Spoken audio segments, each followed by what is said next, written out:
Eu sou Mylon, eu sou publicitário de formação, formei em 2014, sou mestre e doutor em comunicação, tenho passagens por algumas agências, já fui da Crispim, já fui da Enredo, já fui da MP, tenho uma agência hoje, trabalho por conta própria, sou professor universitário na pós-graduação aqui na Alfa e em outras instituições e também sou professor na graduação. A ideia é que durante o período em que a gente esteja aqui, eu consiga passar para vocês um pouco do que é escrever e de como que é o processo de escrita, como é que o processo de escrita funciona. Porque no fim das contas, escrever é seduzir as pessoas. É por isso que as pessoas começam conversando numa mesa de bar e terminam numa cama. Essa é talvez a maior expressão do processo de escrita, do processo de sedução através da palavra. A gente seduz as pessoas através das palavras, com os nossos argumentos, com aquilo que a gente está pretendendo entregar para as pessoas. Falar bem é parte da sedução, é parte do processo de seduzir uma outra pessoa. Às vezes isso vai ser muito complexo e a gente precisa de uma escrita um pouquinho mais complexa. Às vezes a gente vai pelo simples e ir pelo simples é um caminho. Às vezes, para vender um cavalo, a única coisa que você precisa dizer é vende-se um cavalo. Certo. Vou começar, eu gosto de começar com essa história, que é a história da golfinha Kelly. Kelly é uma golfinha, daqueles golfinhos de parque, certo? E aí ela foi treinada para juntar o lixo do tanque em troca de petisco. Então ela ia lá, pegava o lixo do tanque que ela vivia, botava para os treinadores e à medida em que ela fazia isso, ela ganhava um petisco em troca. Com o tempo, ela começou a entender que ela recolher esse lixo quando não tivesse humano para ver era inútil, certo? Porque não tinha ninguém para dar o petisco para ela. Então o que ela começa a fazer? Ela começa a pegar esse lixo e ela começa a esconder esse lixo debaixo das pedras até aparecer um humano. Quando o humano aparece, ela vai lá e entrega o lixo para o humano e ganha o petisco, certo? Dito isso, ela foi ainda mais esperta. Um dia, uma gaivota caiu num tanque e aí ela recolheu o corpo da gaivota, entregou o corpo da gaivota para os humanos e ganhou um balde cheio de peixes. A recompensa foi muito maior, porque o estrago era muito maior. Um bicho morto dentro de um tanque, tudo. Então ela entendeu que aquilo garantiria para ela uma recompensa mais valiosa. O que ela fez? Ela começou a matar a gaivota. Então ela aprende, à medida em que ela vai fazendo as coisas, ela vai aprendendo como fazer para ganhar mais. Isso, a inteligência, que é o resultado dessa ação da Kelly, não é uma coisa característica dos seres humanos e também não é uma coisa característica própria, única, dos animais. É aquilo que pode ser aprendido pela gente, a nossa capacidade de resolver problemas de formas criativas. Quando a gente escreve, a gente está resolvendo um problema específico de comunicação. E para resolver esse problema de comunicação, a escrita é uma das saídas. E o detalhe é como a gente vai fazer essa escrita que vai definir se aquilo é criativo, provoca um impacto ou não.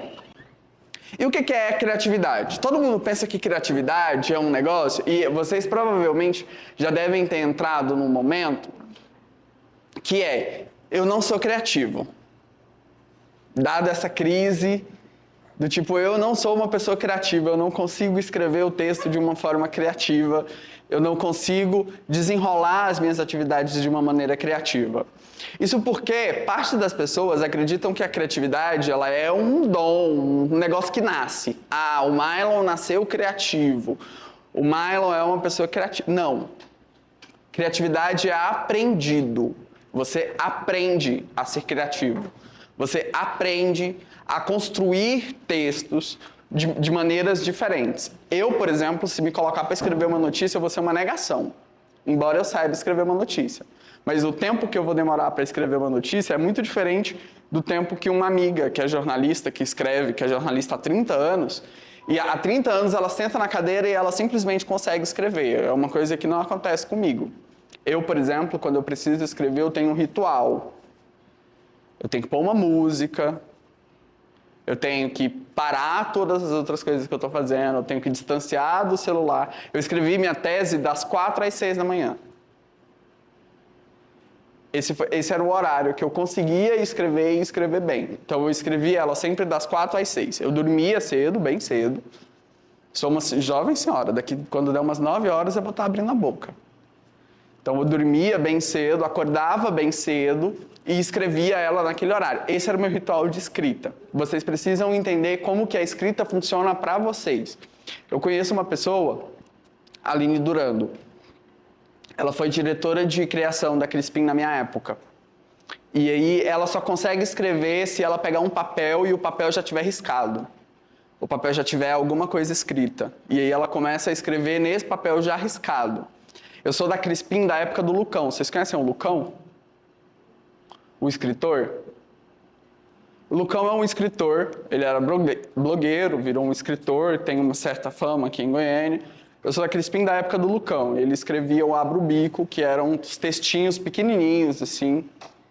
E aí ele gastava 15, 16 vezes escrevendo para sair um poeminha pequenininho. É só para vocês entenderem, eu trouxe aqui um exemplo de 4, 5 pessoas escrevendo, para vocês entenderem que a criatividade, ela não é uma coisa que nasce e um dom sobrenatural, uma iluminação sobrenatural que acontece sobre a vida de alguém.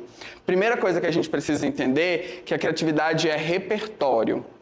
Aquilo que vocês fazem, aquilo que vocês têm como repertório, faz diferença na vida de vocês. Faz com que vocês consigam escrever para as pessoas. Presta bem atenção naquilo que vocês não dizem, naquilo que vocês não veem, naquilo que vocês não têm acesso, certo? Comecem com música, por exemplo. Eu acho que música é o jeito mais fácil da gente se inserir em outras coisas que a gente não está acostumado. Então comecem a ouvir coisas que vocês não estão acostumados a ouvir. Isso já faz uma diferença danada na vida de vocês. Eu sou nordestino, eu sou apaixonado por versões. Porque no Nordeste a gente não conhece a música internacional, a gente não conhece Scorpions, a gente conhece a versão da música via Calcinha Preta. Então a gente sabe que a música ganhou fama quando Calcinha Preta faz uma versão daquela música. Então naquele momento ela ganhou o ápice da fama. Essa é uma forma de vocês serem criativos, de vocês começarem a construir repertórios específicos sobre coisas que vocês não conhecem. Então se permitam a, por exemplo, ouvir coisas diferentes, ver coisas diferentes, conversar com pessoas diferentes, entender aquelas coisas que vocês não têm hábito de fazer, porque isso vai virar o repertório de vocês. Uma certa vez, a gente tinha que atender um cliente e o cliente era um motel. E atender um motel é uma coisa que você precisa de um certo repertório para que você consiga construir bem o argumento para que aquilo funcione, certo? Só que a gente nunca tinha ido num motel. Eu não sabia o que era um motel e a gente foi no motel dar passeio. Literalmente dar passeio, para a gente entender como é que funcionavam as coisas, porque aquilo não fazia parte do meu repertório, eu não conseguia entender o que era aquilo. E esses são os tipos de clientes que podem aparecer para vocês. Eu, por exemplo, também já tive um cliente que foi uma concessionária. Eu não entendo bulhufas de carro, ou não entendia até então. Eu precisei aprender e construir um repertório a partir daquilo, a partir desse cliente, para que eu conseguisse fazer as coisas. Então, a primeira para a criatividade é você ter repertório. Esse é um ponto muito importante. Quanto mais repertório você tiver, maior a sua capacidade de comunicar com públicos distintos.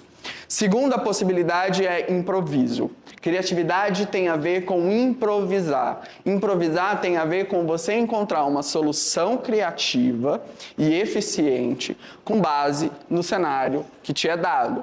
Você chegou numa questão específica e você precisa resolver aquela questão específica. Daí o improviso, ele funciona bem. Só para vocês entenderem, o repertório ele vai ajudar você a improvisar com uma rede de proteção. Se você tem repertório, você vai conseguir improvisar melhor. Você vai conseguir tirar melhores sacadas, tirar melhores insights no contexto em que você está inserido. E esse seu repertório, ele faz diferença na sua vida. Eu não sei se vocês chegaram a ficar atentos, mas a gente teve um ministro da Educação em algum momento na história desse país, que foi chamado de Abraham Weintraub. E ele era o ministro da Educação e ele tinha uma série de erros de português meio grotescos, assim. Esse é um exemplo de um erro de português grotesco em que ele solta: caro Bolsonaro SP, agradeço o seu apoio, mas impressionante, com C, impressionante é com SS, mais impressionante, não havia área de pesquisa em segurança pública, agora pesquisadores em mestrado, doutorados e pós-doutorados poderão receber bolsa para pesquisa para pesquisar temas como mencionado por ti, que geram redução da criminalidade. Beleza, o cara caiu, no dia que o cara caiu, a cerveja Rio Carioca me solta. O ministro caiu. Que pode ser lido tanto como o ministro caiu, como pode ser lido como o ministro saiu. Quem entendesse disso aqui, quem soubesse da história do Weintraub para o público daquela marca, esse repertório faria sentido. Certo? Isso foi noticiado, isso é improvisar. É você pegar uma coisa acontecendo, o bonde andando, e a partir do momento em que você vê esse bonde andando, você consegue encontrar soluções criativas para aquilo que você tem. A terceira etapa é imprevisto. A vida não está nem aí para o teu planejamento, só tenho isso para dizer para vocês. Às vezes, a gente precisa, o Mylon, por exemplo, para escrever a tese, eu precisava escrever, o meu ritual era escrever entre as 4 e as 6 da manhã. Funcionava bem comigo naquele contexto. Para os clientes, quando eu trabalhava em agência, não tem isso, certo? Não dá para escrever só naquele momento. Então, você precisa se policiar para que você consiga escrever na hora que as coisas acontecem. Não dá para escrever notícia amanhã. Se a notícia é de hoje, é game over. Você precisa escrever a notícia dirigindo um carro e tudo bem, e isso vai acontecer em algum momento. Só para vocês terem uma ideia do que isso quer dizer, toda vez eu apanho nessa tela dupla.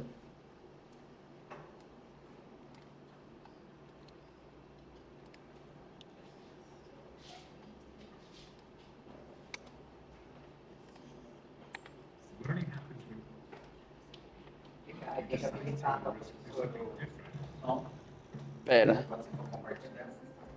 Como é que é? Tem que compartilhar o áudio, que senão os meninos de casa não. Tá, como é que eu faço isso agora? Não, você vai como se for lá, compartilhar. Pera aí. Você tem que botar um. Eu tenho que voltar primeiro a achar o mouse. É, aí, compartilhar. Aqui, ó, em curso. Acho que volta aqui. Parar. Compartilhar. Incluir seu computador. E aí você pode rodar o áudio. Pode chegar bem. É porque como é tela dupla, eu fico completamente perdido. Achei. Já tá rodando. Vou mostrar esse comercial para vocês, rapidão. Ele é um comercial, ele é um compilado de tudo que rodou no período da Covid. Só para vocês darem uma olhada. É o mesmo som. Vai mudando as marcas aqui embaixo, ó.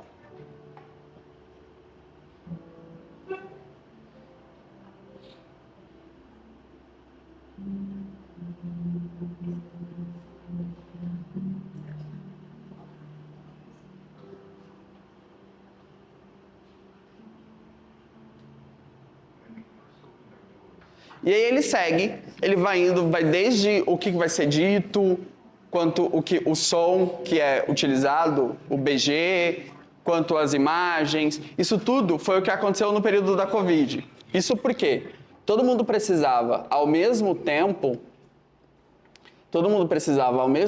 encontrar soluções criativas para resolver, para se comunicar com um público que não estava acostumado com aquele impacto naquele momento.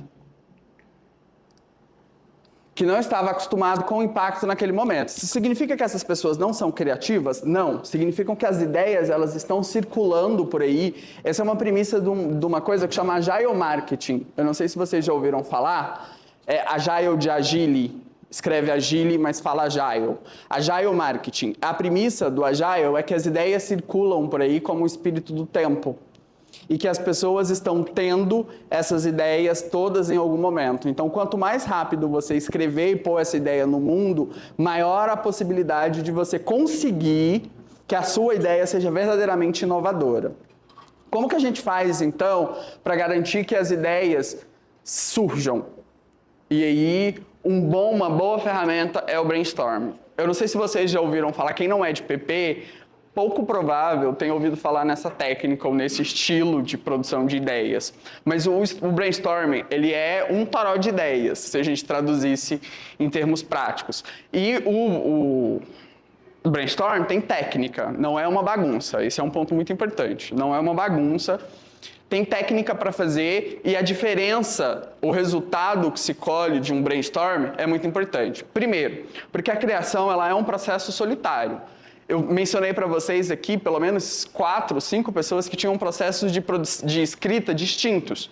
Eu, a Aline Durando, o Lucão, a Fernanda, minha amiga jornalista. São pessoas que têm processo de escrita que são diferentes. Cada um de vocês tem uma lógica própria de funcionamento. O brainstorm é o momento de você conseguir garantir que essas ideias sejam compartilhadas e que, uma vez compartilhadas, vocês encontrem a melhor solução para aquilo que você precisa. Para começar um brainstorm, ou para chegar num brainstorm, uma primeira coisa que você precisa estar é preparado, certo? Então é muito importante que você entenda qual que é o briefing, entenda o que precisa ser feito, entenda o que precisa ser dito, entenda qual que é o problema do cliente. É muito importante que você entenda os pontos fortes, pontos fracos, é muito importante que você entenda a concorrência, quais são os diferenciais do produto. Essas informações, elas vão estar ou deveriam estar no briefing. Certo? O briefing é esse documento motor que vai colocar todo mundo na mesma página. Nesse momento do brainstorm, se você já tiver com esse trabalho de casa feito, você consegue render um pouco mais. Então, primeira coisa para funcionar, para fazer um brainstorm. Primeiro, defina qual que é o problema que vai ser resolvido. Qual o problema de comunicação vocês vão resolver? Esse é o primeiro ponto. 2, escolha uma técnica. Eu vou ensinar algumas técnicas para vocês e aí vocês vão entender a partir dessas técnicas como fazer um brainstorm. Terceiro, defina quem que vai participar desse brainstorm. Esse é um ponto muito importante. Quem participa do brainstorm e quem que é o facilitador. Quem que vai ser aquela pessoa que vai julgar as ideias e vai dizer essa ideia é melhor, essa ideia é pior, a gente vai usar essa técnica, a gente vai ter esse tempo, certo? Tá. Primeira lei do brainstorm. Não existe julgamento. Se você vai no brainstorm, você não deve chegar no brainstorm e dizer mas a gente não tem verba, mas a gente não tem como fazer isso, mas a gente já executou uma coisa parecida e não deu certo, mas a gente já fez isso e não funcionou. Ah, essa ideia não é legal. O brainstorm ele serve exatamente como um espaço em que as ideias são acolhidas. Se você julga as ideias antes dessas ideias aparecerem, se você fica julgando as ideias, essas ideias você acaba perdendo muita coisa valiosa. Segundo ponto, no brainstorm, mais é mais. Então, quanto mais ideias, mais resultado, melhor você consegue sair. É mais fácil você escolher uma ideia boa de 300 do que escolher uma ideia boa de 3, certo? Então, mais é mais. Terceiro, manter foco no agora. Esse é um ponto muito importante. O brainstorm ele não é para pensar como que aquela ideia vai ser desenrolada, quais são os resultados previstos daquela ideia, como que o cliente vai receber aquilo. O brainstorm é um lugar para todo mundo jogar ideias e fazer com que as ideias funcionem, cheguem naquele momento, certo? Com as técnicas de brainstorm, vocês vão entenderem um pouquinho melhor como é que é o brainstorm em termos práticos. Depois, liberte as ideias. Quanto mais ideia, melhor. Quanto mais ideia, melhor. E uma ideia puxa outra ideia, que puxa outra ideia, que puxa outra ideia. E isso vai fazendo a coisa se desenrolar da melhor maneira possível. Quanto mais ideias vocês tiverem, quanto maior a possibilidade de vocês organizarem as ideias, melhor. Quinto ponto, desculpa. Desapega. Tem gente que é muito apegado à sua própria ideia. E isso é uma coisa que dificulta em muito o processo. O que é ser apegado à sua própria ideia? É achar que a minha ideia é boa e que por a minha ideia ser boa, eu não vou desapegar dela. Eu vou dizer a minha ideia é boa e eu ficar tentando defender a minha ideia com unhas e dentes o tempo todo.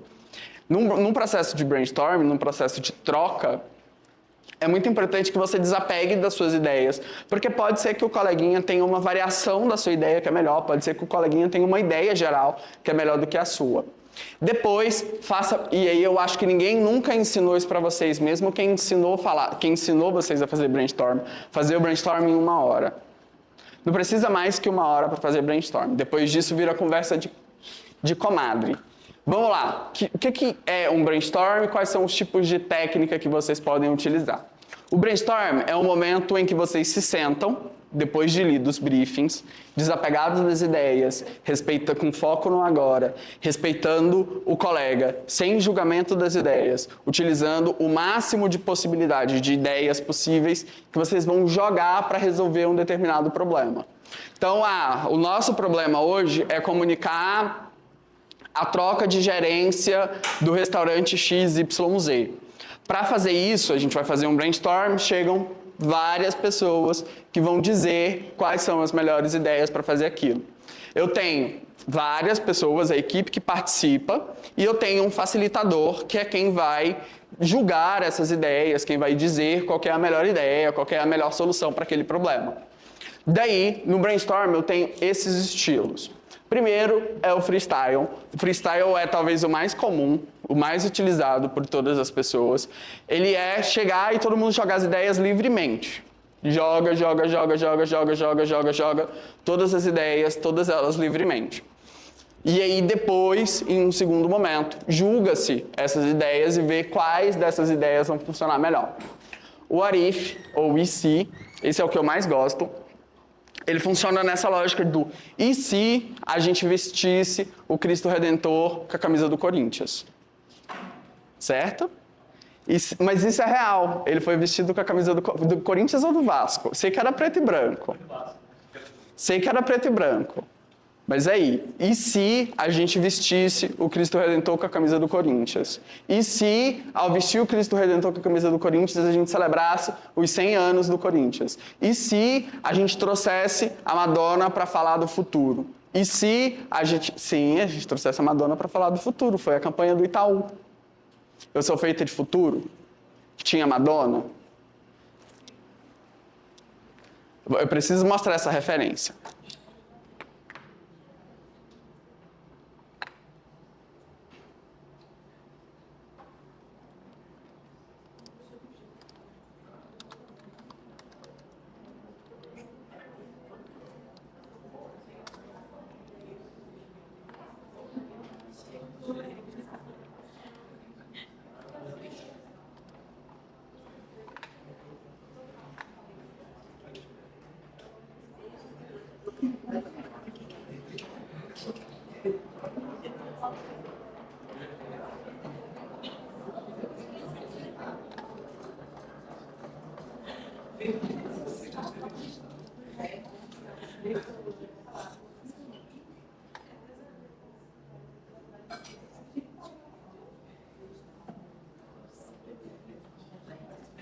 Aqui, vamos lá.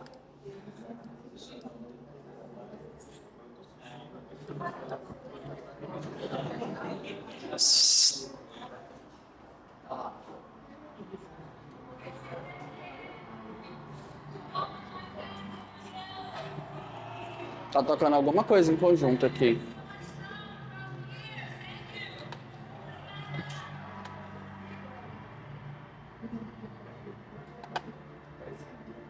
Agora cadê o mouse?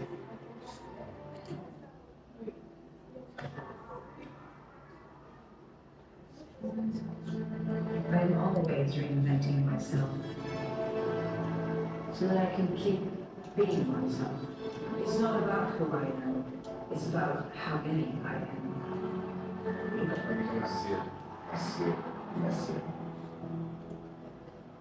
Eu me transformei muitas vezes para ser eu mesmo. Eu sendo perdido nos palcos para as novas gerações de fãs. Seus pais não conhecem, você não conhece. Filho do seu filho não conhece. Ou ainda não nasceu. Eu estarei lá. Hoje, Amanhã, in the next 100 years. Eu sou feita de futuro. I am made of the future. Tem uma versão da Madonna inteiro, só a Madonna. do Eu Sou Feita de Futuro, que é muito legal. Tá, essa é a segunda técnica de brainstorm que pode ser útil para vocês, o e se. Nelas, vocês vão pensando nos e se's possíveis, todos os e se's possíveis, para que vocês trabalhem. Por que não tá agora? Não. Aí você só minimiza essa tela para vocês verem que estão lá.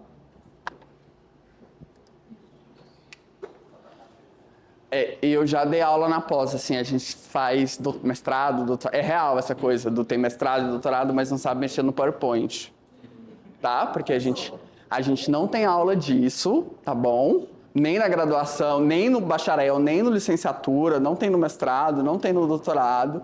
A gente tem que aprender a se virar com o equipamento sozinho. Tá, o e se é quando uma ideia complementa a outra. E se eu trouxer a Madonna para falar de futuro? E se eu trouxer a Madonna num show de graça no Brasil? E aí é o momento em que vocês viajam até encontrar uma boa ideia. Terceira possibilidade é o mind map. O mind map é eu tenho uma palavra que puxa uma outra palavra, que puxa uma outra palavra, que puxa uma outra palavra. E à medida em que isso vai acontecendo, vão acontecendo novas camadas de ideias, novas camadas daquilo que vocês precisam contar.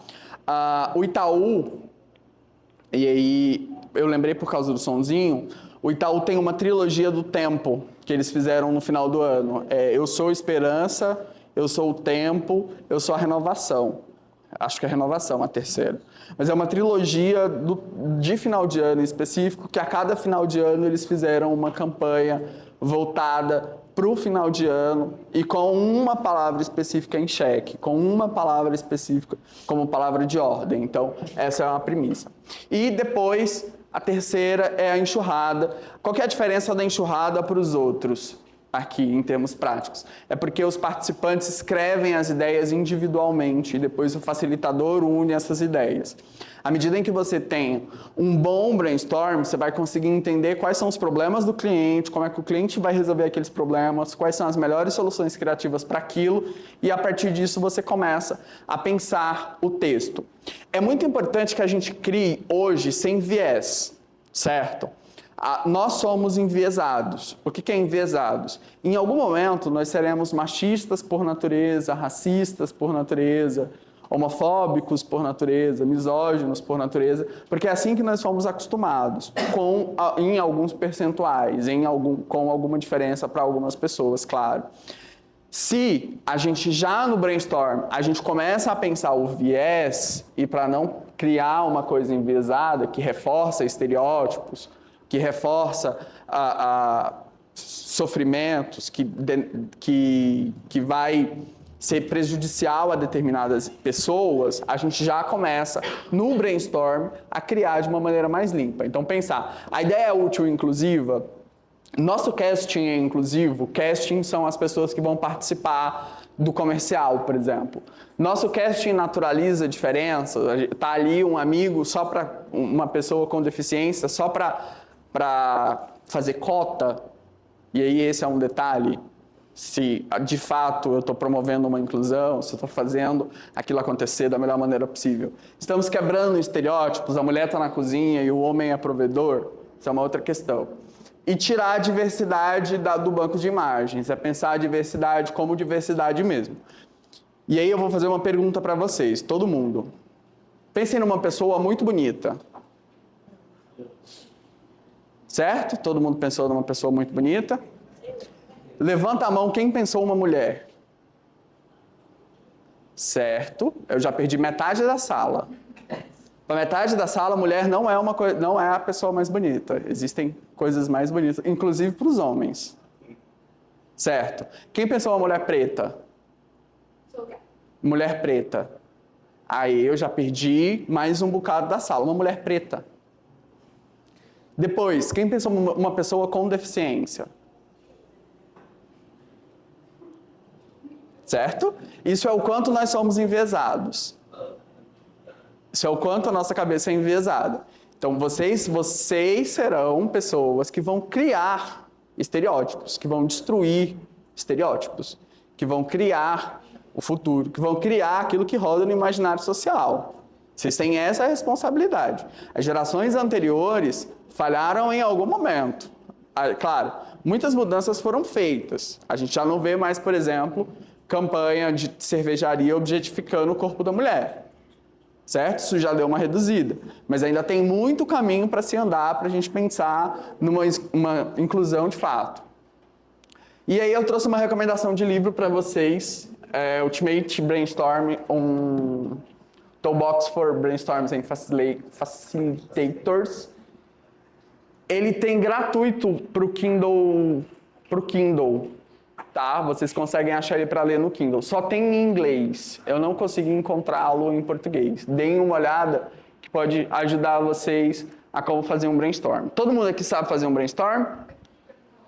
Essa questão do brainstorm dá para usar também para fazer as técnicas de naming, por exemplo? Sim.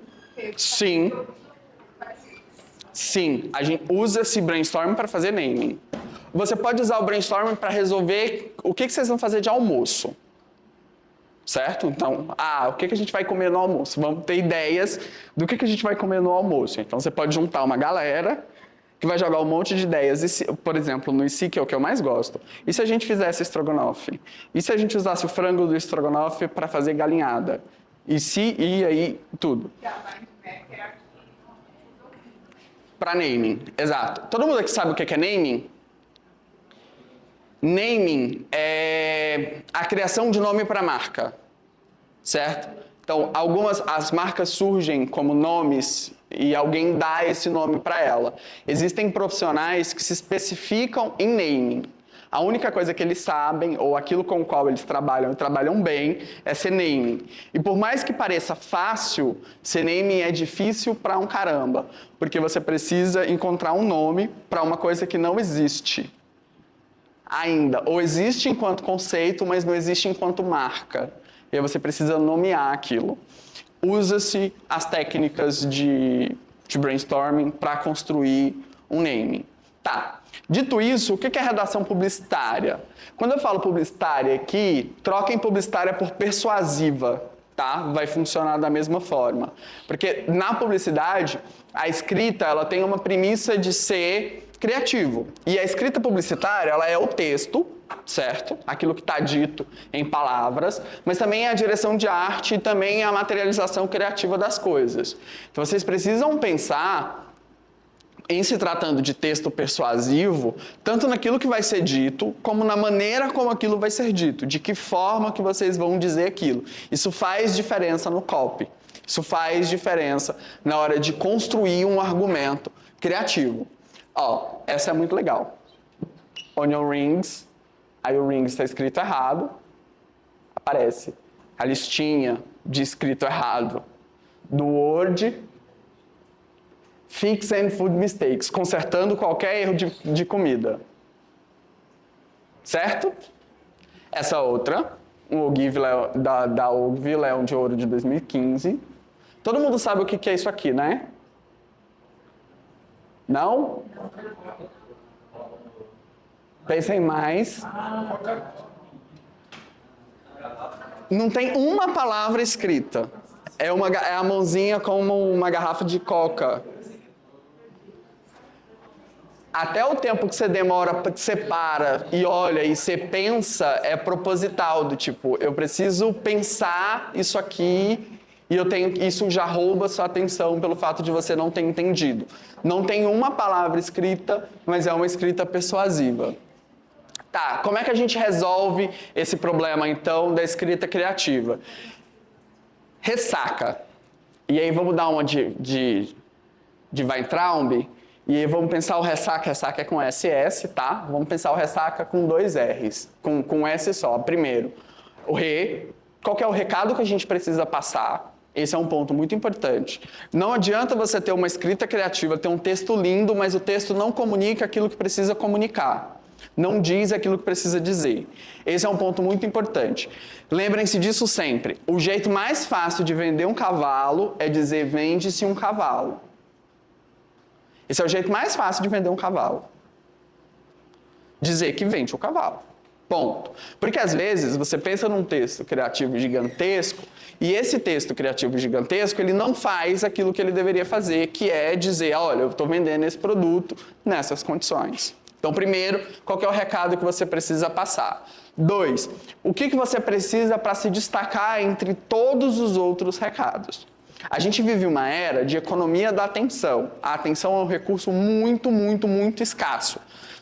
Para que vocês prestem atenção em mim aqui, eu tenho que fazer um esforço muito grande com vocês o tempo todo. Eu tenho que trazer exemplos, eu tenho que falar mais alto, eu tenho que mostrar uma referência, eu tenho que fazer alguma coisa para que vocês prestem atenção em mim. Assim como em todos os outros professores que vocês veem. Por quê? Vocês demandam 4 horas de atenção, mas não é uma atenção plena, ainda tem esse detalhe, certo? Vez ou outra o telefone faz zzz, você vai lá e olha o telefone. Então, a atenção é um recurso cada vez mais escasso. E vocês precisam se destacar, a gente precisa se destacar entre tantas coisas que a gente faz. Vou dar um exemplo prático. De todos vocês,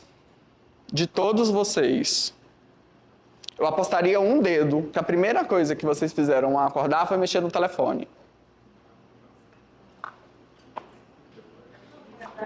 Acorda, desbloqueia o telefone, vai para o banheiro com o telefone, senta e está com o telefone. Sim, essa é a maioria das pessoas. Eu perdi um dedo aqui, ó, de graça. Perdi um dedo de graça, mas isso é raro. Isso é raro. Agora eu aposto o dedo. O que não foi, eu aposto agora. Vocês não lembram dos anúncios que vocês viram no período da manhã?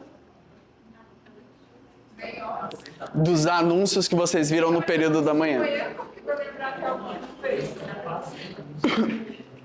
Porque a gente esquece das coisas muito rápido. A gente perde as informações muito rápido porque a gente não está prestando atenção.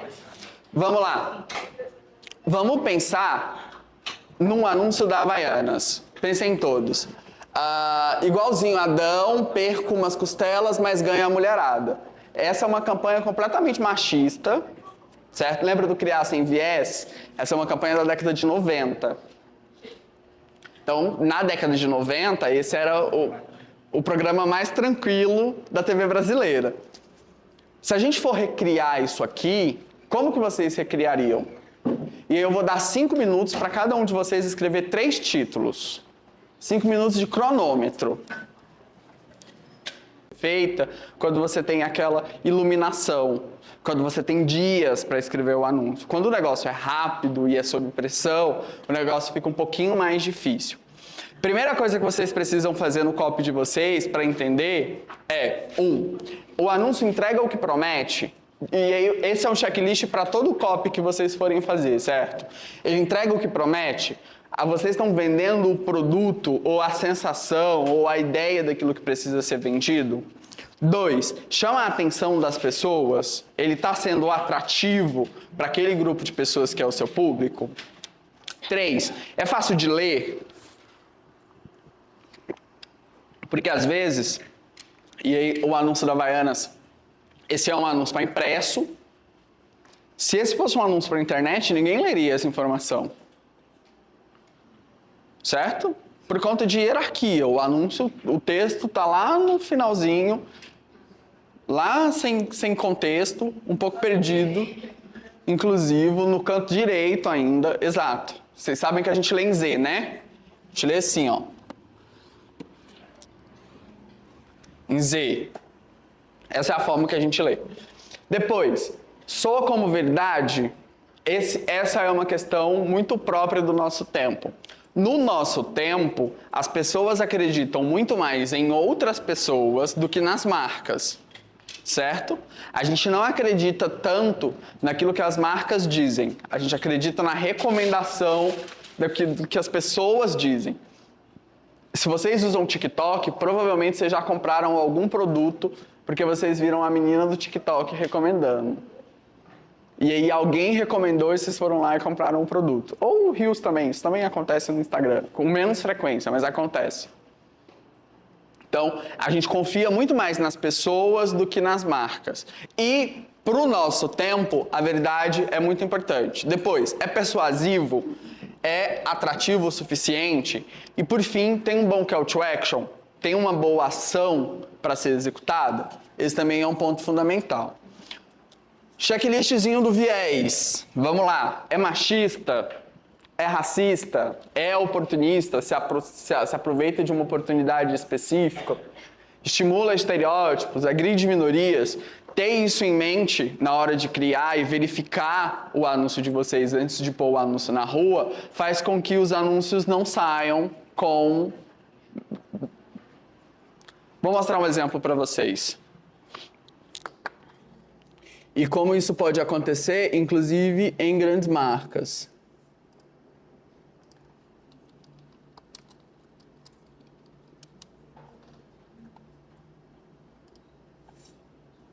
Dove achou por bem, um belo dia, soltar esse anúncio. É uma mulher negra que troca... É uma mulher negra que troca de roupa e aí ela vira uma mulher branca, como se ao usar Dove ela se tornaria uma pessoa branca, certo? Que é um anúncio, e esse não é um anúncio antigo, ele é um anúncio novo, ele é mais ou menos de 2018 e saiu de uma agência e de um cliente grande. Significa que todo mundo está sujeito a errar com essas coisas, então é importante que vocês fiquem atentos a esses detalhes.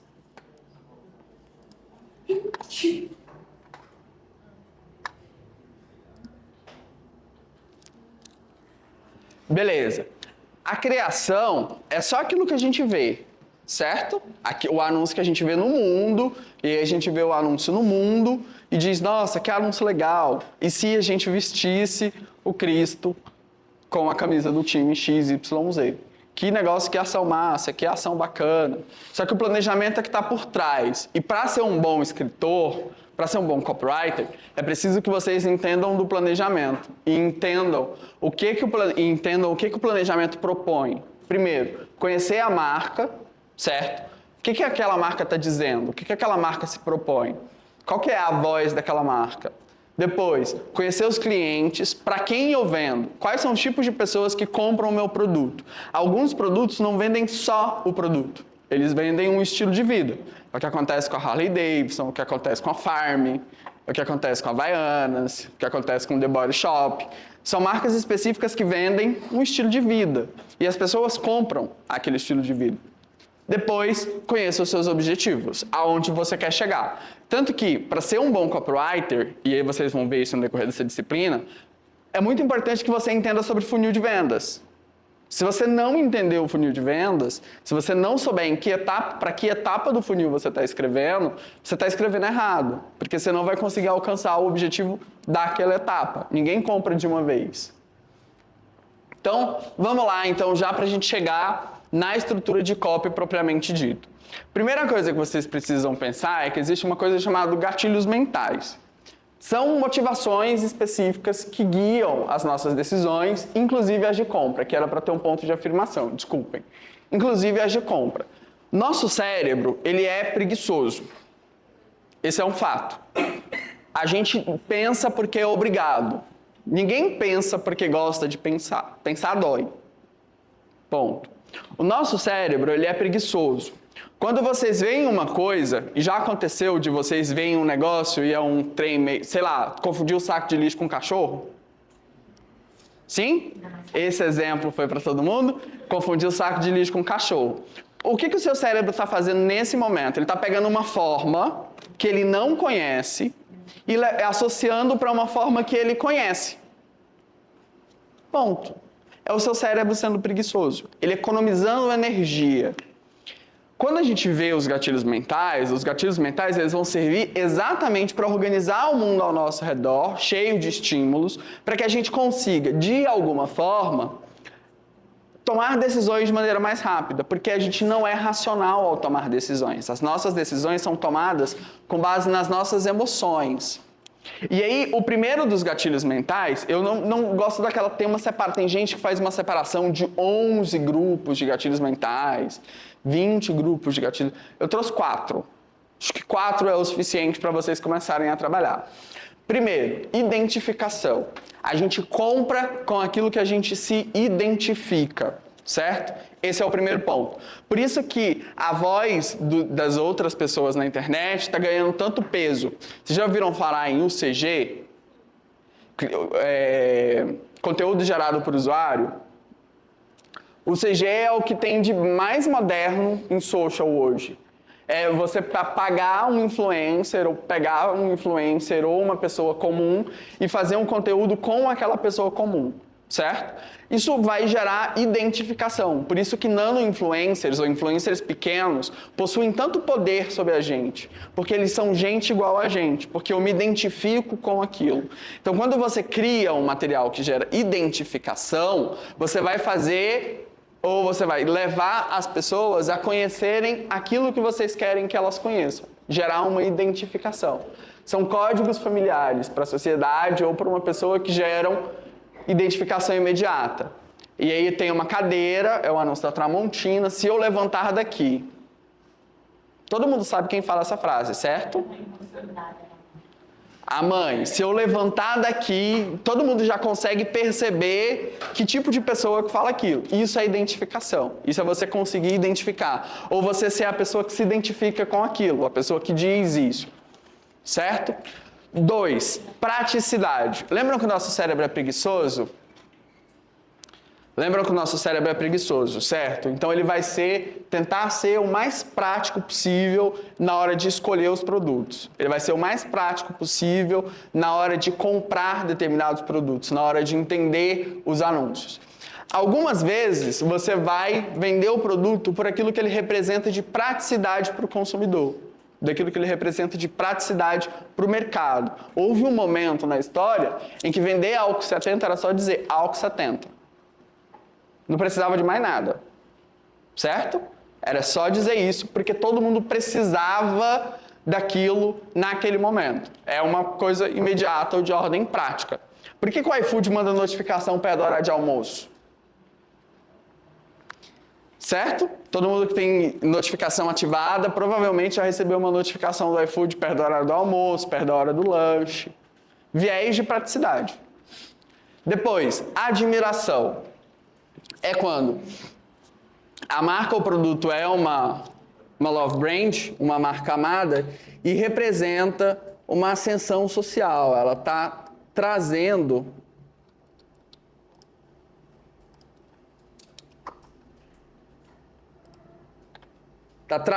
uma coisa que é importante para todo mundo. Esse é um tênis de uma parceria da Nike com a Dior, que valia R$11 mil e tinha uma fila com 5 milhões de pessoas para comprar o produto.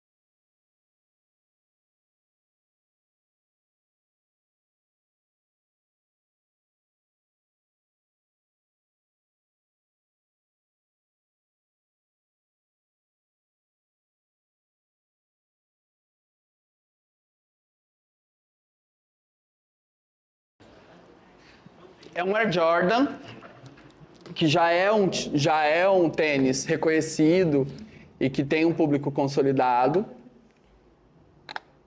junto com uma marca de luxo, que dá essa ideia de ascensão para todo mundo e que consegue vender um produto que custa tão caro em tão pouco tempo para um grupo de pessoas que querem comprar aquele produto.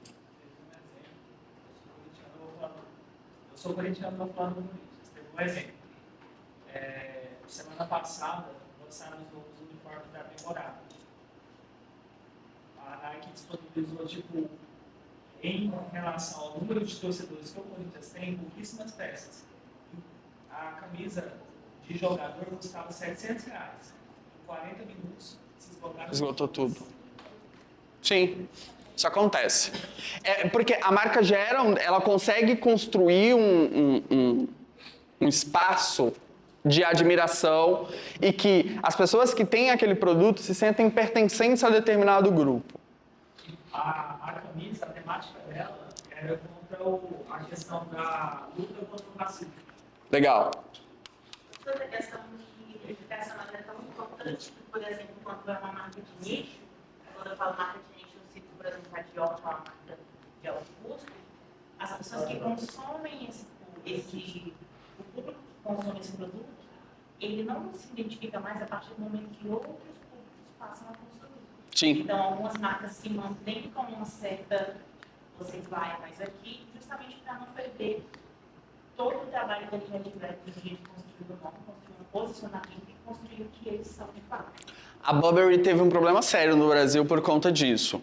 O que a colega mencionou foi que algumas marcas criam essa separação específica para continuar num ponto de admiração até quando a pirataria... Porque no Brasil a pirataria é um problema, é uma questão. E aí as marcas criam produtos para ficar cada vez mais distante desse público, para criar essa linha de separação que separa nós, que possuímos o produto, com eles. A Burberry teve um problema porque, para não desvalorizar o produto, ela toca fogo no estoque. Só que isso não é ético. E as pessoas sabem que isso não é ético.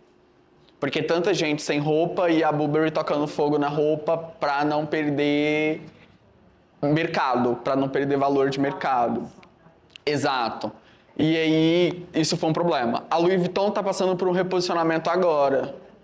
Agora sim, há uns 2 anos, ela está tentando se reposicionar no mercado, porque virou tão massivo, tão objeto de desejo, que caiu no gosto da falsificação. E aí, como caiu no gosto da falsificação, todo mundo está de 0,20 de Louis Vuitton. Certo? E aí isso cria um certo problema para a marca. O próximo gatilho é o gatilho de prazer. Certo? É aquela fuga específica que a gente tem quando a gente compra, aquela dosezinha de dopamina quando a gente compra, certo? Eu comprei um produto e aí eu me senti legal porque eu comprei aquele produto e o meu cérebro foi invadido de dopamina. Se vocês são TDAH, vocês sabem o que isso quer dizer. Se não são TDAH, vocês também sabem um pouco do que isso quer dizer. É porque pro TDAH, eu sou TDAH. Então, para eu descer o lixo, é um negócio assim, nossa, porque aquilo não vai me dar prazer, mas comprar qualquer coisa que seja, se for comida ainda por cima, eu tenho uma dose dupla de dopamina. Então, a indulgência ou do prazer da compra, não só o prazer da compra, mas o prazer de ter aquele produto. Isso acontece muito com comida. Se vocês veem anúncio de comida, as pessoas que estão comendo, elas estão comendo com a maior satisfação do mundo. Certo? Isso é o argumento de prazer. Então vamos lá para a gente voltar os 4 gatilhos, os 4 grupos de gatilhos mentais que são mais úteis para vocês. Ou que pelo menos vocês precisam entender, utilizar e ter eles como base. O primeiro é o de identificação.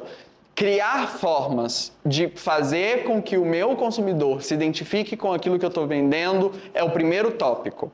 Certo? Então, usar pessoas que pareçam com o meu consumidor, utilizar argumentos, nós, eles, utilizar o argumento do faça parte, pertença, adquira o seu, são formas específicas de criar uma identificação com os consumidores. 2, praticidade. O nosso consumidor hoje, vocês viram a pirâmide de Maslow, né? Todo mundo? Já viu a pirâmide de Maslow? Pirâmide de Maslow. Maslow foi um psicólogo, salvo engano, e aí ele cria uma pirâmide. Deixa eu abrir a pirâmide para vocês. Para vocês verem e terem isso como repertório.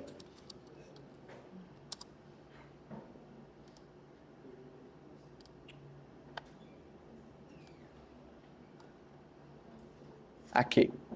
A pirâmide de Maslow aponta que a gente tem, primeiro, necessidades fisiológicas, respirar, comer, sexo, sono, homeostase, excreção. Depois, necessidade de segurança, necessidade de amor, relacionamento, de estima e de realização pessoal, certo? Essa é a pirâmide de Maslow. A gente vai satisfazendo essas necessidades de baixo para cima. No nosso tempo, por mais duro que isso possa parecer para vocês, a gente não considera essas pessoas que já não conseguem ter garantido isso aqui. Se a pessoa não consegue resolver suas necessidades fisiológicas, suas necessidades de segurança, ela não é boa para o consumo. Eu preciso pensar em outros elementos, em outros fatores, como segurança, praticidade, autoestima, bem-estar. São coisas que são importantes para o nosso consumidor hoje. Então eu preciso garantir a praticidade para o meu consumidor para que ele possa consumir o meu produto.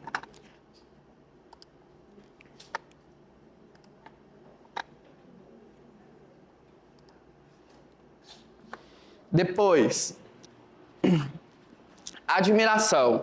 Criar uma marca de tal forma que as pessoas admirem o meu produto e queiram pertencer ao meu grupo, certo? Esse é uma outra questão. Por fim, prazer.